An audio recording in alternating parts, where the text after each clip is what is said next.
Assalamu alaikum wa rahmatullahi wa barakatuh. Leo tutaingia suratu Ali Imran. Suratu Ali Imran ina faida yake nini?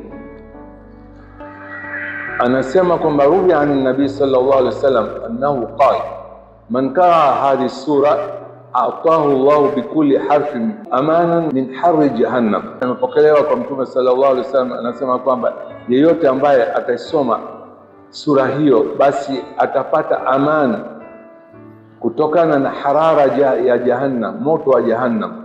Kila harf, sio kalima, harf. Umeona? Na kisha upande wa matibabu, wa in kutibat bizafran, najua zafrani zinatoka Irani, zile asili, sio hizi nanunua jini, zile rangi ya njano. Bizafrani, ikiandikwa na zafrani sura nzima. Wa ulikat ala imratin, na kisha huyo mama amevaa hiyo kama hirizi. Umeona? Lam tahmil hamalat biidhnillah, na kama hajapata ujauzito basi inshallah atapata kwa mjamzito. Unaona?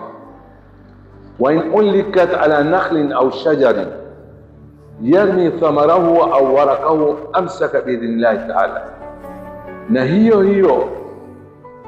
hirizi ikawekwa katika mti wa tende au mti yote ambao inaangusha sana majani au matunda yake, basi itasimamisha kutokana na hiyo sura.